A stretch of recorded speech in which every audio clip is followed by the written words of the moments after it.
बिस्मिल्लाहिर्रहमानिर्रहीम। अस्सलाम वालेकुम। मैं हूं नुमान रशीद और आप देख रहे हैं मेरा YouTube channel something about statistics. मैं अपने इस यूट्यूब चैनल से, अपने इस लर्निंग प्लेटफॉर्म से आपको वेलकम कहता हूं। हम सैम्पलिंग एंड सैम्पलिंग डिस्ट्रीब्यूशंस अपने वीडियो लेक्चर से कवर कर रहे हैं। हमारा आज का जो टॉपिक है वो sampling distribution of sample proportion की सैम्पलिंग डिस्ट्रीब्यूशन को एक्सप्लेन करना है। हम इससे पहले एक वीडियो लेक्चर में सैम्पलिंग डिस्ट्रीब्यूशन बनाना सीख चुके थे। हमने उसका मीन वेरिएंस कैलकुलेट किया था। आज हम ये देखेंगे कि सैम्पलिंग डिस्ट्रीब्यूशन जो कि सैम्पल प्रोपोर्शन की होती है, बेसिकली वो एक बाइनोमियल डिस्ट्रीब्यूशन है। लेकिन क्योंकि हम सैम्पल का साइज़ जब इंक्रीज़ करेंगे तो लार्ज सैम्पल की वजह से हमारे पास ये नॉर्मल डिस्ट्रीब्यूशन को अप्रोच कर जाएगी। तो आज हम इसके क्वेश्चन जो हैं सैम्पलिंग डिस्ट्रीब्यूशन के नॉर्मल डिस्ट्रीब्यूशन से सॉल्व करना सीखेंगे कि हम अगर हमारे पास प्रोपोर्शन दिया हुआ हो, गिवन हो, तो हम उसकी प्रोबेबिलिटी किस तरह फाइंड करते हैं। तो चलते हैं जी अपने क्वेश्चन की तरफ और उस क्वेश्चन को हम सॉल्व करते हैं। देखें जी, मेरे पास ये क्वेश्चन आपको इस वक्त स्क्रीन पर भी नज़र आ रहा होगा, आप इसको देख सकते हैं। तो क्वेश्चन की स्टेटमेंट आपके सामने है। It has been found that 2% of bulbs manufactured by a factory are defective. किसी एक फैक्ट्री में 2% बल्ब्स ऐसे हैं जो कि डिफेक्टिव हैं। तो वो कहते हैं what is the probability that in a lot of 500 electric bulbs, अगर हम 500 इलेक्ट्रिक बल्ब जो हैं वो सेलेक्ट करते हैं, वो कहते हैं कि प्रोबेबिलिटी बताएं कि 3 और मोर आर डिफेक्टिव, 3% और मोर आर डिफेक्टिव। बी पार्ट इसका है कि 1% और लेस आर डिफेक्टिव। तो पहले पार्ट में वो कहते हैं कि आप अगर 500 का सैंपल सेलेक्ट करते हैं, 500 सैंपल सेलेक्ट करते हैं या 500 इलेक्ट्रिक बल्ब्स आप सेलेक्ट करते हैं, तो उन 500 इलेक्ट्रिक बल्ब में से 3% और मोर डिफेक्टिव निकल आते हैं। और दूसरे पार्ट में वो कहते हैं कि ये इसी प्रोबेबिलिटी भी बताएं कि अगर वो 1% और लेस डिफेक्टिव हो।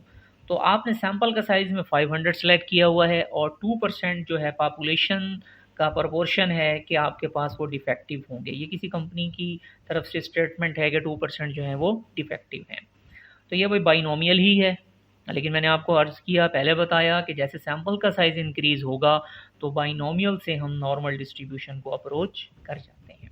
तो अब 2% हमारे पास प्रोबेबिलिटी दी हुई है, गिवन है जी हमारे पास, ये प्रोबेबिलिटी है हमारे पास 2%। 2% को अगर हम परसेंटेज को 100 से डिवाइड करते हैं तो हमारे पास 0.02 आ जाता है।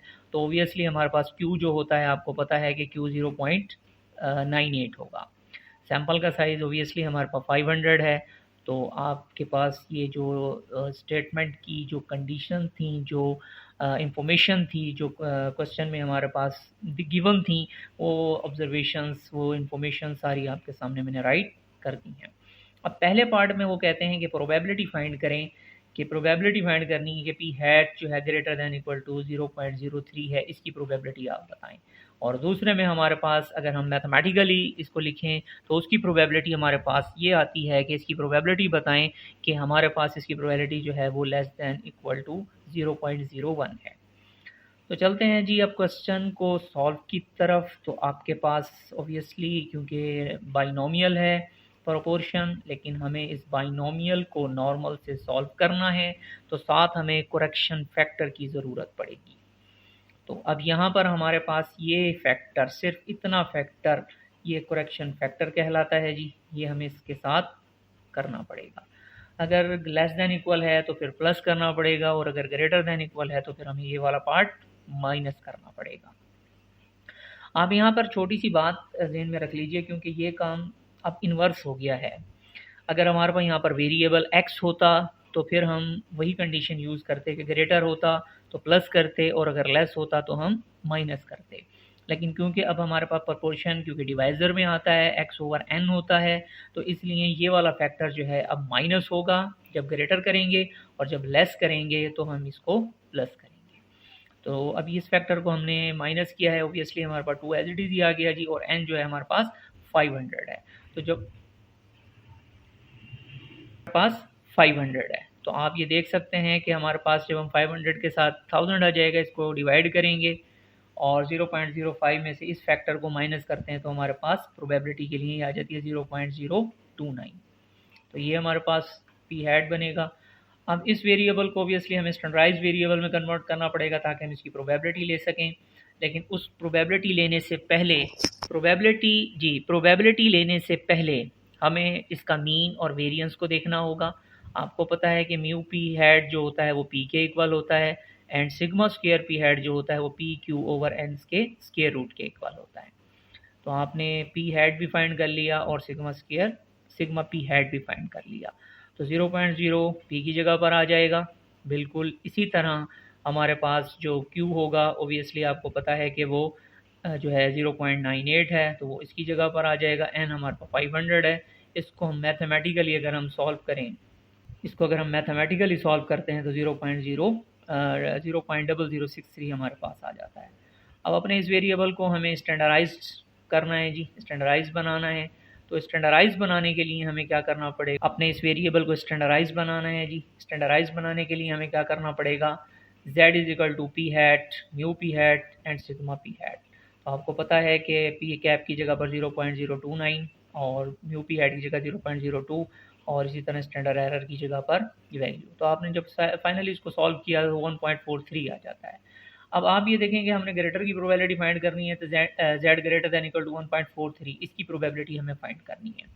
तो इसकी प्रोबेबिलिटी आपको ऑब्वियसली आपको पता है कि z पॉजिटिव में है, तो ऑब्वियसली हमें इसको 0 से राइट साइड पर हमें राइट करना पड़ेगा और उससे भी ग्रेटर की प्रोबेबिलिटी है। तो 1.43 अगर हमारे पास इधर है तो उससे ग्रेटर जो है वो सारा एरिया वो है जिसको मैंने रेड शेड किया हुआ है।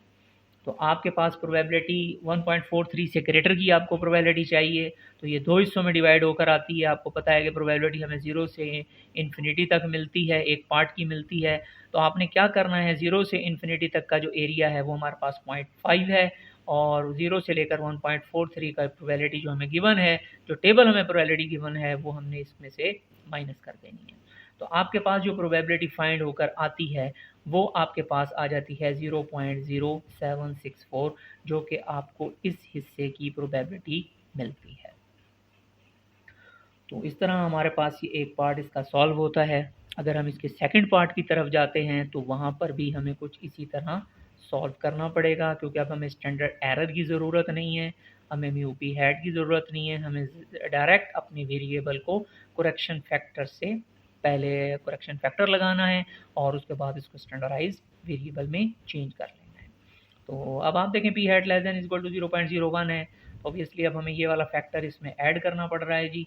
जब ऐड करेंगे तो आपको फाइनली आपके पास जो z का आंसर आएगा वो पी हैड का आंसर जो आएगा वो आपके पास ये बन जाता है, p hat less than is equal to 0.011 after continuity correction. तो हमने कंटिन्यूटी करेक्शन जो ये फैक्टर था 1/2n वाला जो फैक्टर था, यही हमारे पास कंटिन्यूटी करेक्शन है। तो जब कंटिन्यूटी करेक्शन अप्लाई की है तो हमारे पास पी हैड का आंसर आ जाता है 0.011। इसी तरह आप अपने वेरिएबल को स्टैंडर्डाइज वेरिएबल में चेंज करेंगे जी। तो P hat minus mu p hat sigma p hat, तो आप इसको जब मैथमेटिकली माइनस करके डिवाइड करके आप आंसर फाइनली इसका कैलकुलेट करेंगे तो ये वाला आंसर इतना पार्ट आपके पास सॉल्व होकर आ जाएगा -1.3। क्योंकि अब z वेरिएबल हमारे पास माइनस में आ रहा है तो ओबियसली जो हमारे पास नॉर्मल कर्व बनेगी वो z हमारे पास जो होगा वो 0 से लेफ्ट साइड पर लोकेट करेगा। तो इसकी प्रोबेबिलिटी भी बिल्कुल उसी तरह हम कैलकुलेट करेंगे जिस तरह हमने अपने ए पार्ट वाले की प्रोबेबिलिटी फाइंड की है। तो उसमें और उसमें कोई चेंज नहीं आएगी। सिर्फ फ़र्क इतना आएगा कि हमारे पास इसको लिखने का फ़र्क आएगा कि प्रोबेबिलिटी हम -इन्फिनिटी से 0 तक एंड -1.43 से 0 तक। तो -इन्फिनिटी से 0 तक की जो प्रोबेबिलिटी है वो 0.5 है, वो हमें पता है। और उसके बाद -1.43 से 0 तक की जो प्रोबेबिलिटी जो हमें मालूम नहीं करनी लेकिन टेबल हमें वहीं तक दे रही है, तो वो है 0.4236। तो 0.5 में से जब ये वाला पार्ट माइनस करेंगे तो हमारे पास 0.0764 हमारे पास इसकी प्रोबेबिलिटी आ जाएगी। ये क्वेश्चन था जी जो आप लोगों के सामने मैंने प्रेजेंट किया। इसी से रेलिवेंट कुछ क्वेश्चंस हैं वो मैं आपको इंशाल्लाह डिस्क्रिप्शन बॉक्स में दे दूँगा, आप ज़रा उनको खुद से ट्राई कीजिएगा। अगर वो क्वेश्चंस आपसे नहीं होते तो मैं आपके लिए हर वक्त आपके लिए तैयार हूँ। आप मुझे व्हाट्सएप पर मेरे ग्रुप ज्वाइन कर सकते हैं, आप मुझे रिसर्च गेट पर फॉलो कर सकते हैं, आप मुझे फेसबुक पे समथिंग अबाउट स्टैटिस्टिक्स मेरे पेज का नाम है, आप उस पर मुझे ज्वाइन कर सकते हैं, वहाँ पर मुझे फॉलो कर सकते हैं, वहाँ पे कांटेक्ट कर सकते हैं। तो आज की वीडियो बस इतनी ही है। इंशाल्लाह मिलेंगे अपनी नेक्स्ट वीडियो में। तब तक के लिए अपना बहुत सा ख्याल रखिएगा, दुआओं में याद रखिएगा। अल्लाह हाफ़िज़।